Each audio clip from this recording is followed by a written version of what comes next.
Indian രാഷ്ട്രീയത്തിലെ മുഖ്യ സംവാദ വിഷയങ്ങളിൽ ഒന്നാണ് കേന്ദ്രവും സംസ്ഥാനങ്ങളും തമ്മിലുള്ള ബന്ധങ്ങൾ.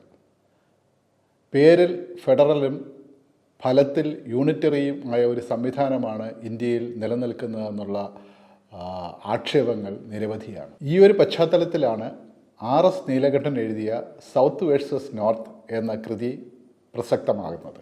കേന്ദ്ര സർക്കാർ പിന്തുടരുന്ന നയങ്ങളുടെ ഭാഗമായി ദക്ഷിണേന്ത്യൻ സംസ്ഥാനങ്ങൾ എങ്ങനെയാണ് സാമ്പത്തികവും രാഷ്ട്രീയവുമായി പിന്നോക്കം പോകുന്നതെന്ന് വിശദീകരിക്കുന്നതാണ് നീലകണ്ഠൻ്റെ കൃതി. അടുത്ത കാലത്ത് പ്രസിദ്ധീകരിച്ച ഈ പുസ്തകം രാജ്യവ്യാപകമായി ഒട്ടേറെ ചർച്ചകൾക്ക് വഴിതെളിച്ചിട്ടുണ്ട്. നീലകണ്ഠനുമായി മലബാർ ജേർണൽ നടത്തുന്ന സംഭാഷണത്തിൻ്റെ പ്രസക്ത ഭാഗങ്ങൾ. Welcome mister Neelakantan. Thank you very much. I'm delighted to be here. Yeah. So as we have discussed over the phone, let us begin this conversation with what prompted you to write this book. And before coming to that, what is your background? I mean, as a person, and how do you landed up writing on a book? It is not very common for a techie guy to write a book, that too on a highly social and political issue. So what is that prompted you to write this book?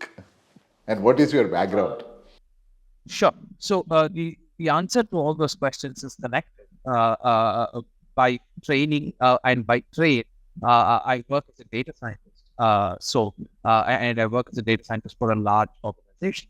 And therefore, my day job includes looking at large volumes of data and doing analysis of them, and writing algorithms to sort of efficiently sell things to people that they might not need. So that is my role in the capitalist world, so to speak. So given that training, and given that my primary sort of skill is to determine probabilities and outcomes, it was natural for me. This was about the year 2011, when my home state of Tamil Nadu had assembly elections, and what I did at that time was to calculate the probability of the impact of every single vote in terms of impacting the elections. And that's when, that was for an assembly election. And then natural curiosity took me to parliamentary elections. And there, for whatever reason, I compared my constituency, which is South Chennai, with like a constituency in Madhya Pradesh. And I was very surprised to find that the probability of impact of my vote was about 40% higher than my counterpart in the constituency called Guna, which is a random constituency that I took, which was similar in size to 𝗁𝗵𝗏 in Madhya Pradesh. And I started wondering why it is the case that there is such a huge disparity in terms of the impact of any given voter in terms of the outcome of the elections across the states and across constituencies and across regions. I started thinking about those things, and for 10 years I sort of thought about those things.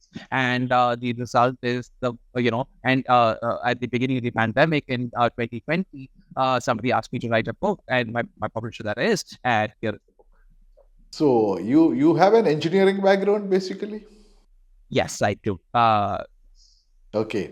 So now coming to the book, as I have talked to you, as I have mentioned to you during our earlier conversation, that one of the interesting aspect of your book is that it starts not from the usual theoretical model or this thing, and you are talking some concrete points. Especially you begin with health and education as two parameters to look at this growing divergence between the North and the South. What is the reason behind this kind of a methodology which you have adopted for this book? Right. Like I mentioned, I'm not a sociologist or a political scientist by training. I'm a data scientist by training and by trade. So it is. It's almost like I don't want to sort of crash into what is their party, but it also sort of seems to me that grounding the divergence between the South and the North in terms of actual data will also sort of make it very, very apparent to the lay reader, more than a theoretical grounding, which anyway the academics are doing in their own right. But I thought that my job, my training is this, and my job is to basically look at all the data that is relevant to these domains and sort of collect them as and sort of put them together in a single source, so that the divergence becomes very, very stark. Well, the divergence is already stark, but once you put them in a single place, the hope is that it becomes very apparent as well, right? And that's the reason why the book begins where it does, in terms of sort of establishing how stark that divergence that we spoke of is, so that nobody has people can have multiple opinions, but when we basically are looking at government data itself, and the data seems to be this stark, there isn't a scope for having a different opinion, so to speak. But from that point forward, we can look at why the data is what it is, instead of discussing whether the there is a divergence at all, right? So, like, how do I say this? Benchmarking the reality of that divergence, I thought, was an important way to begin the book, so that that is not the realm of speculation or somebody's opinion, but instead is rooted in fact. Okay, that from the divergence, after establishing the divergence on a concrete basis, your book then moves on to the policies and the framing of the policies, and how the framing of the policies what do you call, if you go by a popular saying, one size fits all kind of an approach in policy making in India, and how this policy making is in fact even increasing or even furthering the kind of divergence between the different regions in this country. Is it right? I mean, am I making the right assessment about that?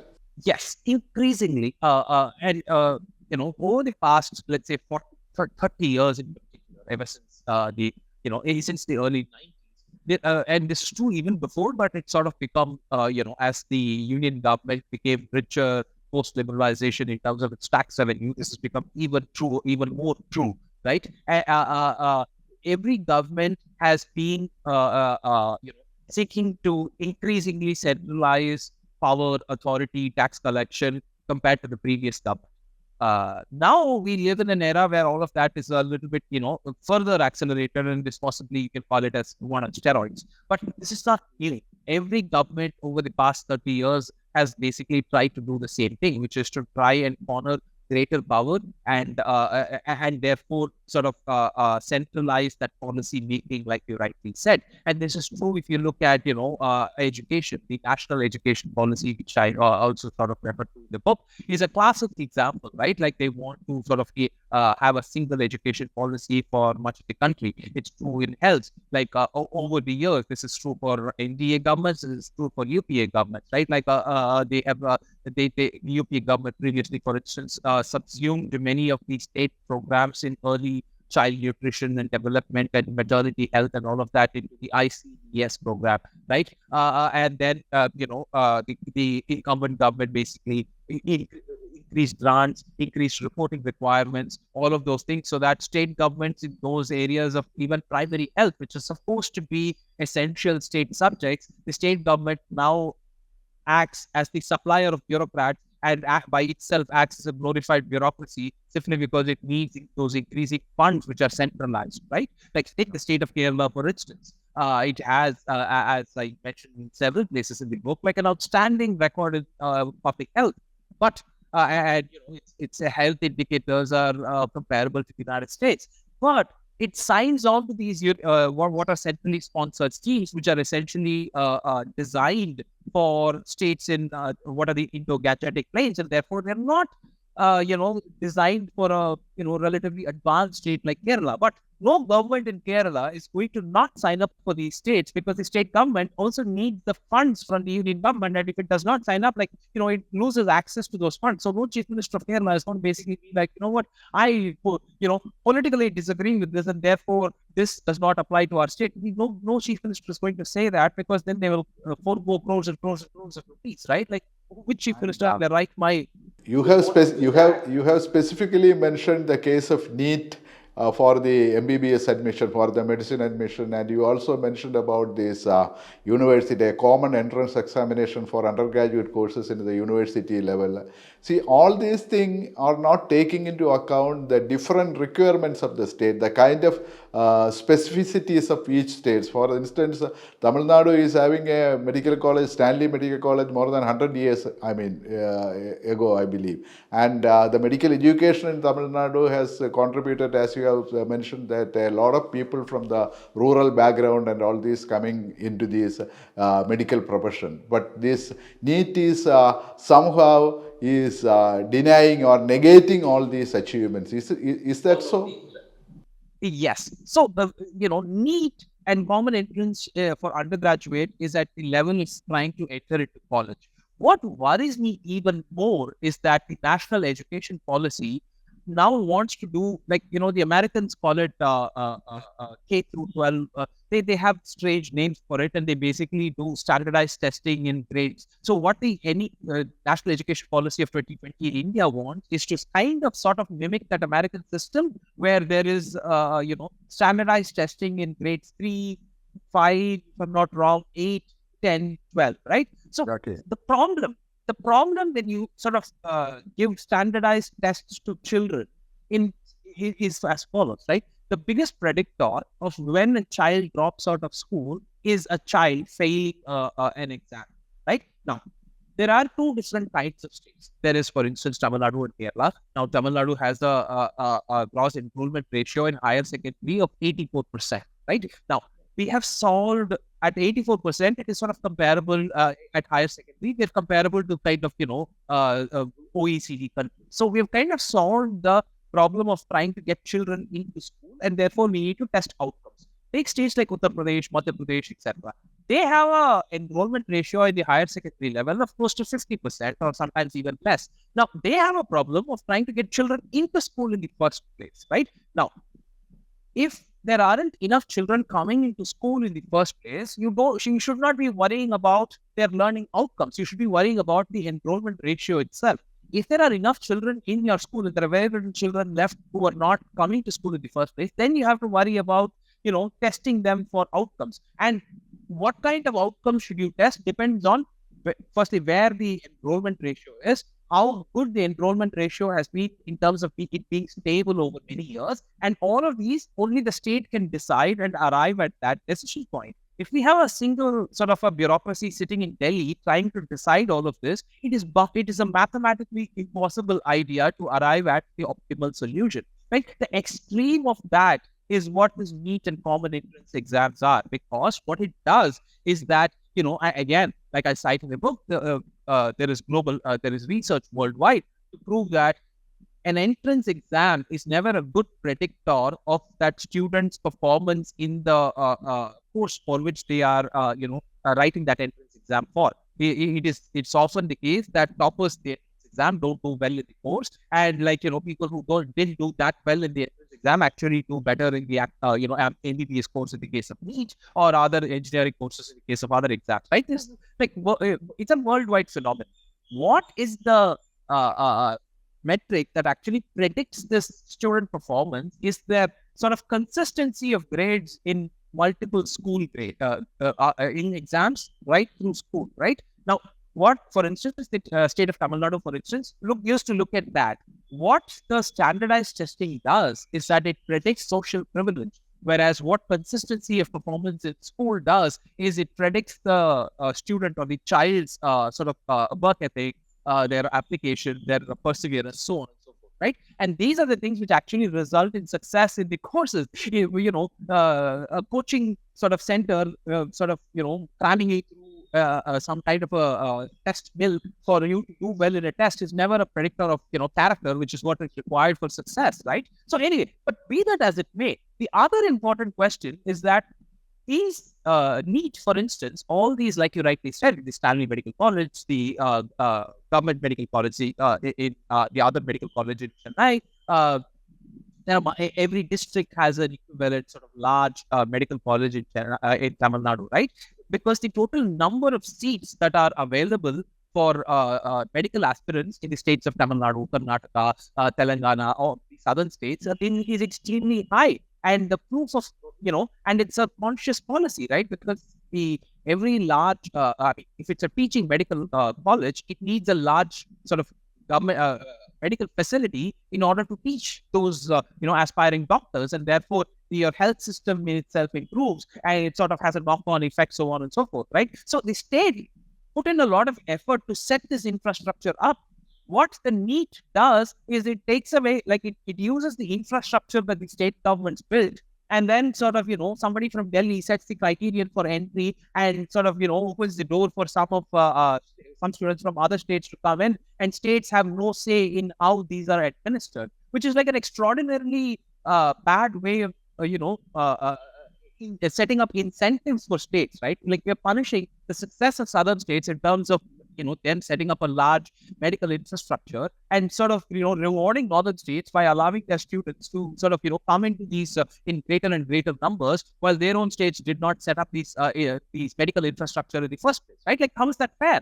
Yeah, and the other thing is that the state of Tamil Nadu, for instance, has long had a reservation policy which goes well beyond national policy, and that is, research has shown that it actually reflects in the way in which health metrics have been sort of improving in the state, because the theory is that people reveal their medical condition better to doctors from their own caste or class. And therefore the medical condition improves thereof. Whether that is true and whether we should be obsessed with merit as opposed to that is, multiple states should be allowed to run their own experiments in terms of these things, and may the best system win, right? The point is, no one system can win, and no one system sort of engineered in Delhi can win across these divergent states. That is the point. And after, highlighting all these issues, you then come to the basic and the fundamental issue of the, the economics. And you say that it is the economy stupid, the famous saying that. And there you have highlighted so many of these issues. And one of the issues which we will start, I'll flag is the latest on the centralization of the economic policies is the GST system. How the GST has taken away even the limited fiscal autonomy of the states, or the limited physical or financial powers of the state. And would you like to say something on that? Sure. So the GST is kind of, it was the last nail in the coffin of fiscal sovereignty of the states, or fiscal space that states had, right? For instance, we were speaking of education. One of the greatest sort of accelerators of, increased number of children enrolling in school has been the midday meal scheme. And, it sort of started in Tamil Nadu and was sort of, copied in the other southern states. But N.G. Ramchandran, the former chief minister of Tamil Nadu, when he came up with the current version of this midday meal scheme in 1982, he did that by virtue of increasing sales tax, right? Yeah. Right now, what the GST regime does is that it takes away that power of increasing sales tax from the chief minister of any state. Yesterday it was education, today it could be something else. But the point is that elected state governments should have the right to sort of, adjust their levels of taxation in order for increased spending in what they think as the priority of social development. That is why we elect governments. Yeah, in fact, the right to impose tax is one of the fundamental principles of a political, political legitimacy. Political power, isn't it? Exactly, right? Like that, with the, the power of the purse, apart from the power of violence the state has, is the biggest power, right? Like if you take away the and what this GST does is it takes away that power of the purse from the states, and therefore they are unable. So on the one hand, what you do is you take away this power of the purse, so state governments have no room to sort of come up with their own taxes and what that then means is they cannot sort of on the revenue expenditure side, they cannot think of new policies to implement. So you've reduced that layer of state government to bureaucracy. On the other hand, what you do is you're taking away these, policy making in terms of health, education, etc., that we already discussed, and putting it in the centrally sponsored scheme so that the states have no say in the way in which they are designed either. So essentially, they have no ability to tax, they have no ability to come up with new schemes now, and even on the existing schemes, they have to follow what Delhi says. So essentially, what we have done is we have reduced governments in Madras, in Thiruvananthapuram, in Bangalore, in Hyderabad, everywhere to glorified bureaucracy, right? And that is the problem. So that is what I mean. You have specifically mentioned that the elected state government have been reduced to glorified bureaucracies, and that is completely against the spirit of what do you call the federalism. And although Indian federalism was always a kind of a weak link. Yes. So this is something I discussed in the book as well, which is that, at the time of, formation of the Republic, there were serious, significant debates between Ambedkar, Nehru, Jinnah, Patel, and famously there was this, even when when the British decided to leave, the plan of, on which India was supposed to be founded was what was called the Mountbatten Plan. And it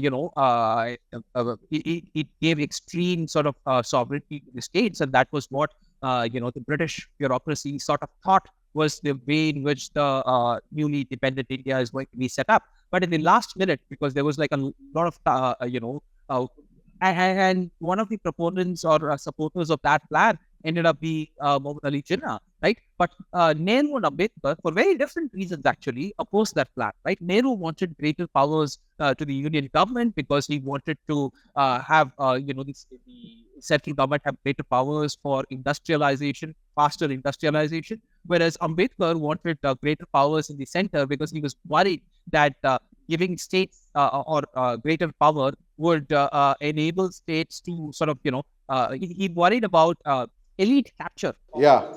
He was more worried about the local elites taking control of the state power. Exactly, right? Like, those are legitimate concerns. But what history since the death of Ambedkar has taught us is that just like elite capture is possible in state capitals, it's also possible in Delhi. It's in fact even more possible in Delhi, and that's what we are seeing. So there is no good reason to sort of, not be federal because we are worried of one problem at the state level. Whatever problem that will exist politically at one level will always exist politically at another level as well. And therefore, that initial impetus of us sort of skewing our power structures towards the government in Delhi as opposed to state governments sort of has accelerated with every government, as we discussed earlier. And now in the past, decade and a half, it's sort of been on steroids because as we have seen, every single policy making is set in Delhi. All taxation has been taken up and is set in Delhi. State governments have no additional fiscal space after the passing of GST. Now they also have no control of the bureaucracy. So essentially, what we run is we run the country like a municipality. That's what we do. Do you think any possibility of, the GST system being rolled back or anything like that? Any qualitative changes in the GST system now? So because it's an amendment, like the Americans like to say, once something has been passed, it's very difficult to undo that change, right? And that is true for the GST as well, because what happens is that now the union government is used and has implemented many policies, assuming the sort of, its power of the purse, which the GST gives it, right? And therefore, it becomes any new government that comes in is not going to be in a position where it's going to undo the change of that power of the purse. And therefore, it becomes really difficult. Unless we sort of, decentralize power first, we will not decentralize the actual methods of taxation or policy or any of these things, because all of these things flow from power. Another thing which you have very seriously raised in your book is the kind of increasing marginalization of the southern region.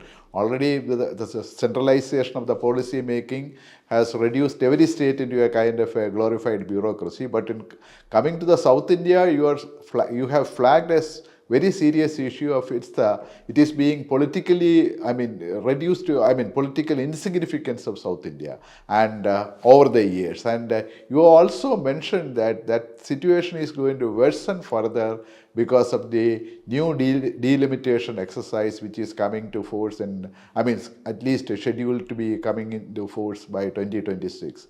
Would you like to say something more about it? Sure. So there are a few things here, right? So all of this comes from a fundamental. So there was the existing political reality, which is that Northern India is a more populated region compared to Southern India, right? That has always been true. right? So you can win elections and form the union government if you win the states of Rajasthan, Madhya Pradesh, Bihar, Uttar Pradesh, Chhattisgarh, and Jharkhand, and Himachal Pradesh, or a little bit here and there. Even if you lose, and if you make it up for in other states. Basically, the Gangetic Plain. Yes, the Indo-Gangetic plains hold the key to political power in this country, right? Now, that has always been true. Park that aside.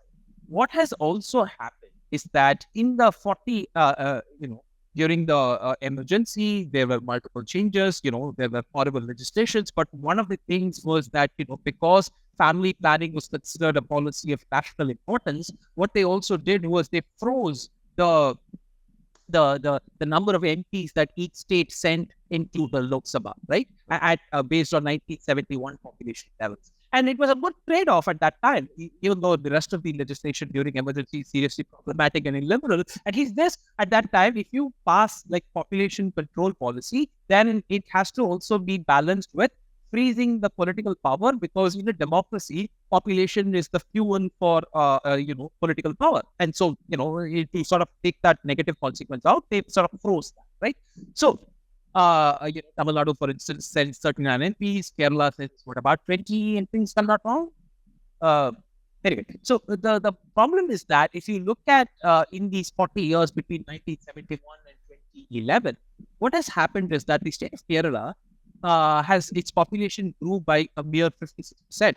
It's the lowest growing in terms of across all big states. Tamil Nadu is the next lowest growing at 75%. If you look, and all southern states are in double digits in terms of their overall growth in the last 40 years between 1971 and 2011. Whereas if you go to the Indo-Gangetic plains, Rajasthan, for instance, grew at about 166%. Like, where is 50% and where is 166%? It's almost like more than 3 times, right? So what has essentially then happened is that because we froze delimitation, but the population growth has gone so much, we now have a situation. This is the answer to the original conversation point starter which we had, which is why is it that my vote is valid a lot more than the person in Madhya Pradesh. It is that my constituency's population is a lot less than the constituency in Pune, and therefore my vote is worth a lot more, right? Now, the problem then becomes, because we froze, and that was originally frozen for 25 years, and during the Indira Gandhi administration, and under the Vajpayee administration, they further extended that freeze to another 25 years, which is coming up for unfreezing in 2026. Now, if we allow that unfreeze to happen, what will happen is that the southern states, by virtue, and we need to understand this very important thing, which is, why is it that population gets controlled? It is not because the government basically goes and tells people to not sort of have too many children. The reason why there is no population growth world over is that we send girls to school, and that results in sort of a lower population growth, right? It's an accepted sort of framework. Now, if at the end of 2026, we allow this sort of freezing to unfreeze, what will happen is that we will lose, southern states will lose the political representation for the sin of sending our girls to school. That's, it sounds horrible. Does anybody want it? No, right? Now, on the contrary, we also do not want our, compatriots in northern India, the Indo-Gangetic plains, to suffer with a lower impact of their vote. That's also, we want fairness on our side, but we don't want to be unfair to anybody else either. And it is not fair to somebody in Uttar Pradesh or in Rajasthan to say that, your vote counts for a lot less, because the basic covenant in a democracy is that one person, one vote. So if my vote counts for 1.1 and their vote counts for 0.7, it's not fair, right? So that's also something to be considered. So, and therefore, what do you do in 2026 is a question, right? So I've proposed some solutions in the book, but let's park that aside. The other question that you have asked, which is, and therefore so southern states have this impending loss of political representation hanging on their heads. The other problem is that from the last Finance Commission, what has happened is that earlier, all Finance Commissions took the 1971 data, they devolved the tax money back to the states from the central government. But since the last 15th Finance Commission, the 2011 data is now, population data is now used to devolve money back to the states. What that then means is that naturally our populations didn't grow, but our economies grow. So because of which what happens is that, we are taxed a lot more by virtue of being economically prosperous, but a lot less money flows back into our states because our population did not grow, and they're using that as the basis for that devolution. So there is a loss of political representation, there is a loss of tax devolution, and like we earlier discussed, there is a loss of policy-making prerogative, and there is a loss of implementation. So there is a kind of a great mismatch between what we contribute and what we receive. And you have rightly pointed out this issue of the Finance Commission making this 2011 population base as one of the as the cutoff for the devolution to the devolution of the central funds. So could you elaborate on that, please? Yes. So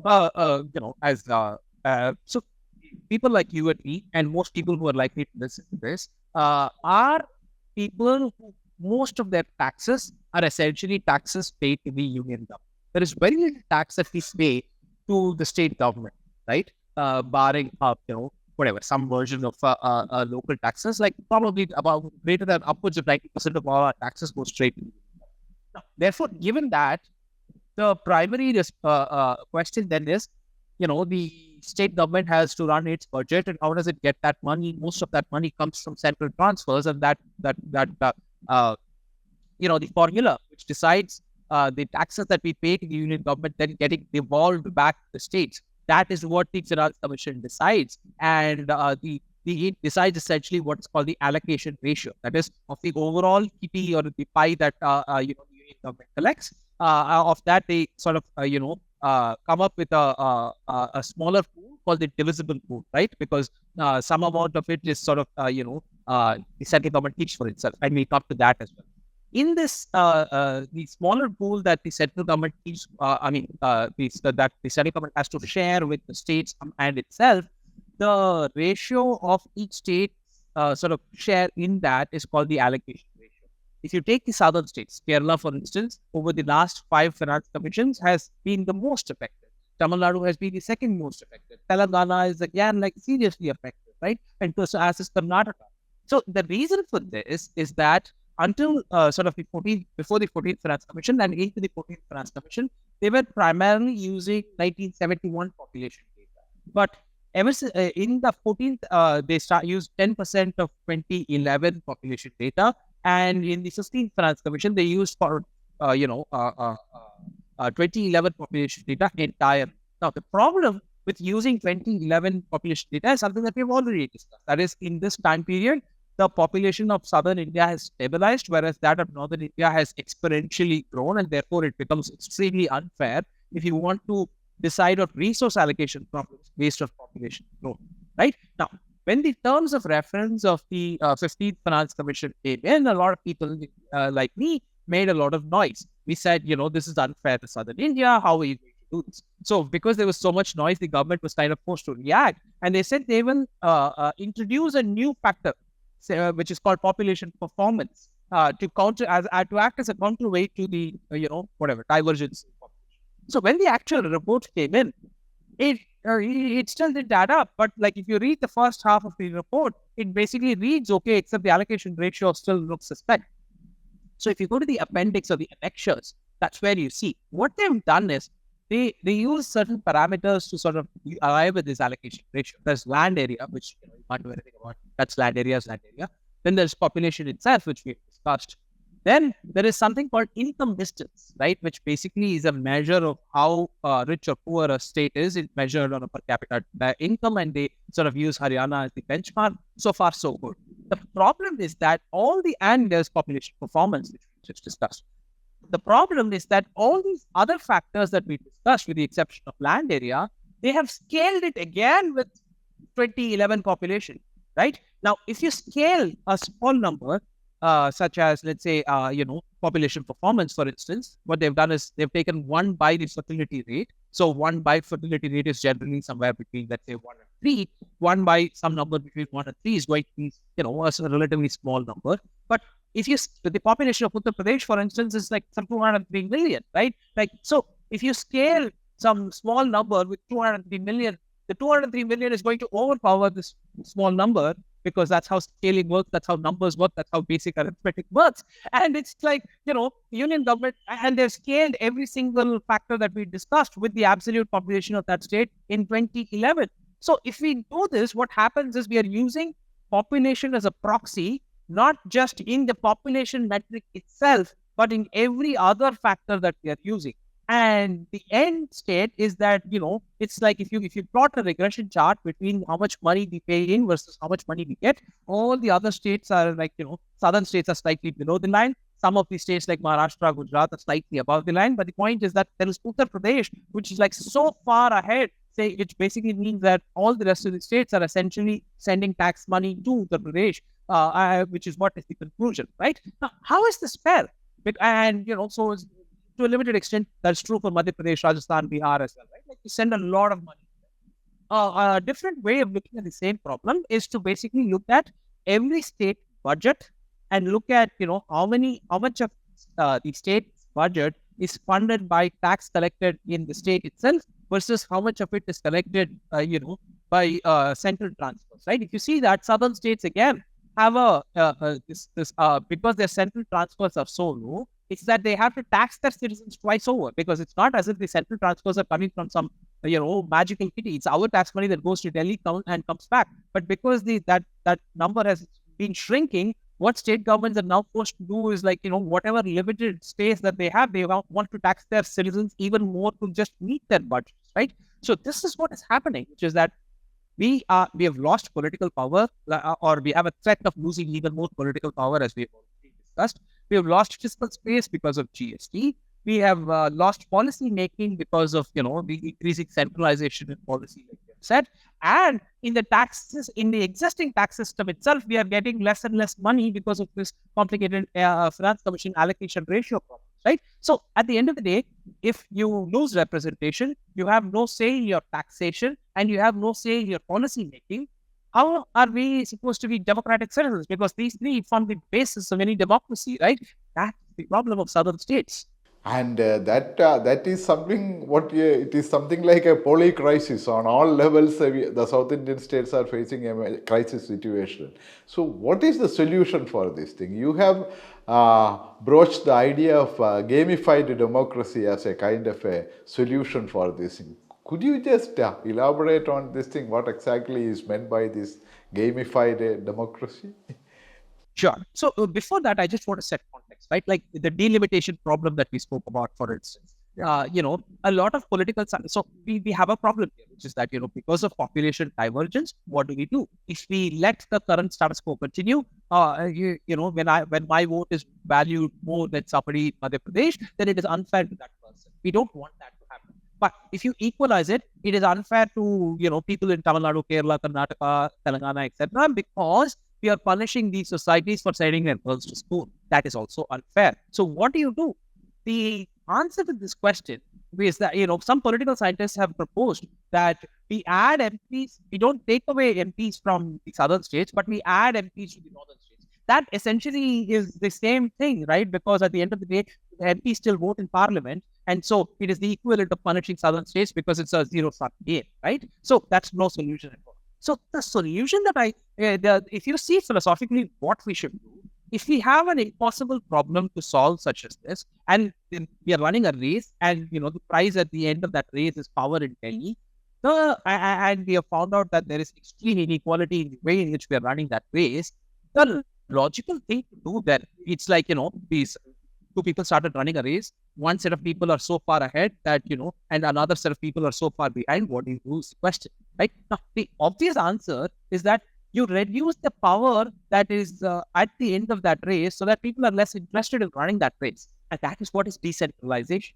So you stop holding so much of power, either in terms of political power or in terms of the power of the purse using taxation, or in terms of policy making, or in terms of implementation. If that power structure at the end of that race is reduced, the competition to run will be less important, and therefore we would have conveniently sidestepped this, right? So in other words, you wanted to say that asymmetry of power between the states and Delhi has to be eliminated first.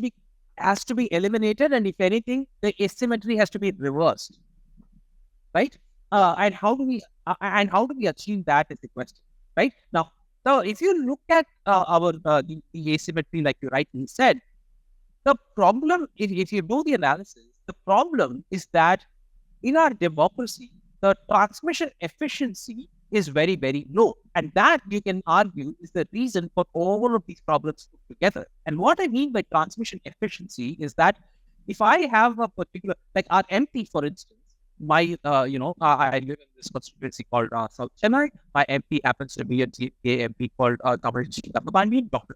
𝗳𝗵𝗲, and it is, I might agree with her on like 5 things. But I will never agree with her on all 100 things that she is voting in parliament, and the rest of the 95 things, whatever. It's impossible to have perfect sort of symmetry between my political ideas and somebody else's political ideas, even if it is my own MP, right? So there is that essential basic asymmetry in a representative democracy.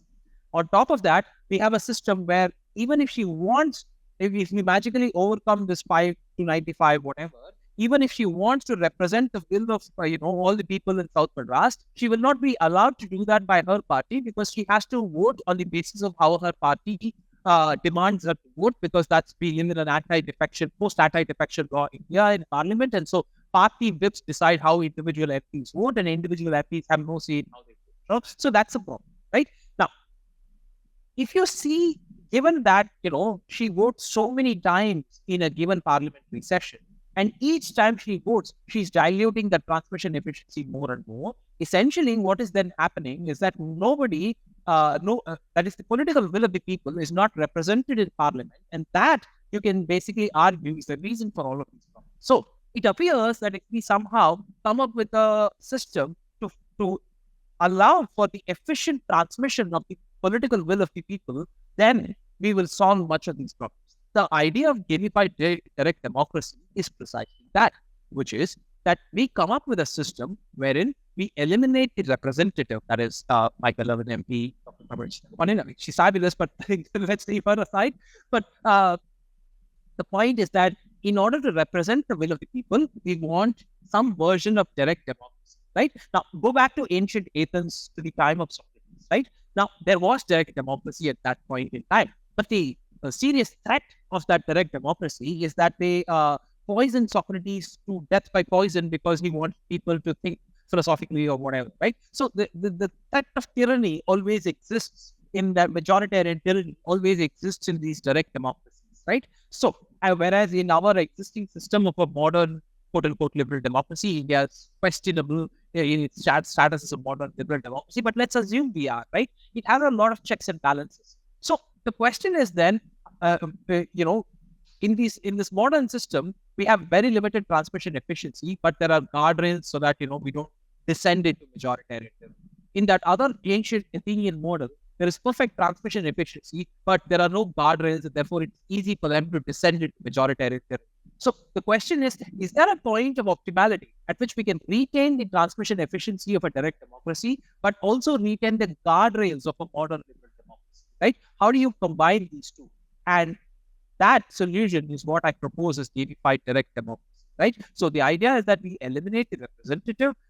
I propose a concept called a three-legged stool, which is that we eliminate that is, we divorce the power of the political calendar, that is what legislation needs to be brought up when, from the voting process itself and the drafting and the legislation, which parliament, whichever we might dislike them, parliament still retains some more skills in terms of its legislating ability. So we will create separate committees for these two, and the voting we will allow the public to do. And we have a mathematical model wherein there is we come up with a system where there isn't a majoritarian tyranny ever, and the minority feels safe and protected, and therefore we will have an equilibria which will tend towards, and the way it's this equilibria is designed is that instead of having a radical break from the existing system, it will be a slow decentralization. And that is that's the design criterion of the gamified direct democracy approach, which is that it wants liberal ends through conservative means. That is, we don't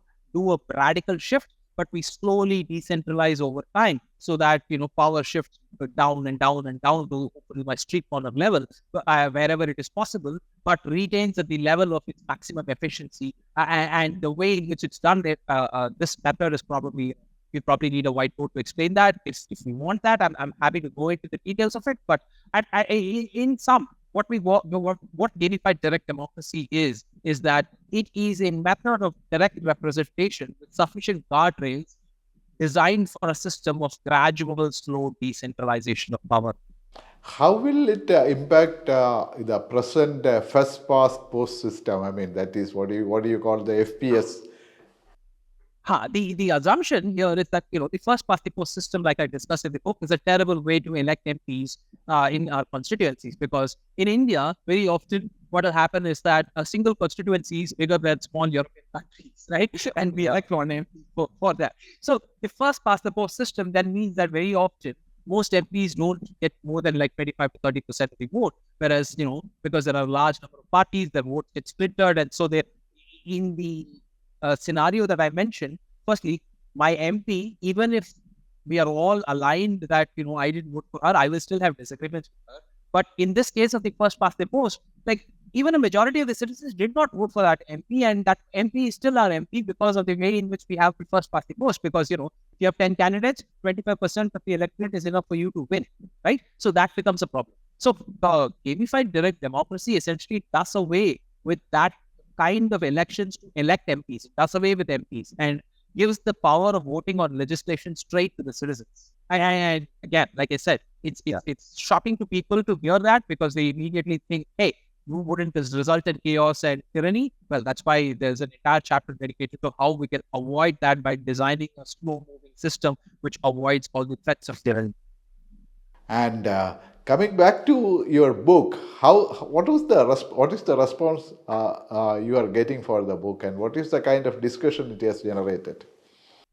I've been pleasantly surprised that the book has been very well reviewed. It's sort of become a bestseller of sorts, and but the mild disappointment that I have is all these reactions and sort of congratulations have been by people of a certain class who write and read op-ed pages of newspapers and probably read books, and it does not reach the political mainstream. The ideas have been taken by the political mainstream, at least in South India, but it has not gone to the level of, should we consider concepts of gamified direct democracy, or should we consider how unfair the 15th Finance Commission is, and therefore should we do away with much of the power of taxation in Delhi? Like those kinds of questions have been raised. The questions have been raised by Southern India. I don't know if it's because of my book or because, those ministers in power, for instance, the former finance minister of Kerala, Dr. Thomas wrote Dr. Thomas Isaac wrote a wonderful book on this, right? He's proposed different solutions, but essentially both of us agree on the problem. That is me and Dr. Thomas Isaac. But the point is, we can write books amongst ourselves and sort of read it and think that, we have come up with a good solution. The question is, is Delhi listening to us? And I don't know the answer to that question.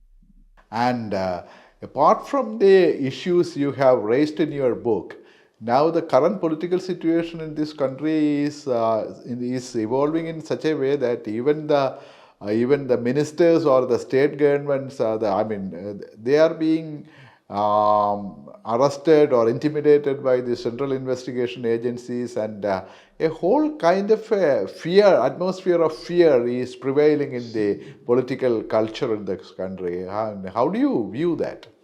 I view this as, change will never be easy, right? And we can blame the BJP for being very, very the incumbent political party in Delhi. And they use all tools at their disposal as political parties do, but they do it, the current incumbents do it at a level at scale which, it's not as if the earlier governments were like, philosopher things who did not indulge in some of this. They did, but it's just that the scale and the magnitude in which the current incumbents do sort of, stuns and shocks us, right? But the point I want to make here is that, while we might find fault with the current incumbents or individual political parties, we should understand one thing here very clearly, which is that the BJP, for instance, is doing, in terms of centralizing power and sort of designing policy and tax structures which are essentially benefiting the Indo-Gangetic way, is doing what it is supposed to do, because its primary electorate happens to be in the Indo-Gangetic phase, and all its policies is taking both political power and tax money from tax rupees from Southern India and delivering it to the Indo-Gangetic phase. And Imagine yourself to be a voter in Uttar Pradesh. Wouldn't you want your political party to do that? Right? Yes. So they are doing in some way what their electorate wants. That it is extraordinarily unfair to the rest of us is a different question. The question then becomes, how do we design a system wherein this perverse incentive does not exist for a political party such as the BJP? That gamified direct democracy, I hope, is the answer. So, thank you very much, Mr. Nilakantan, for talking to us and elaborating on all these issues. And I do hope that we will have more opportunities in the future for much more meaningful interactions. And thank you very much. Thank you so much. I really enjoyed talking to you.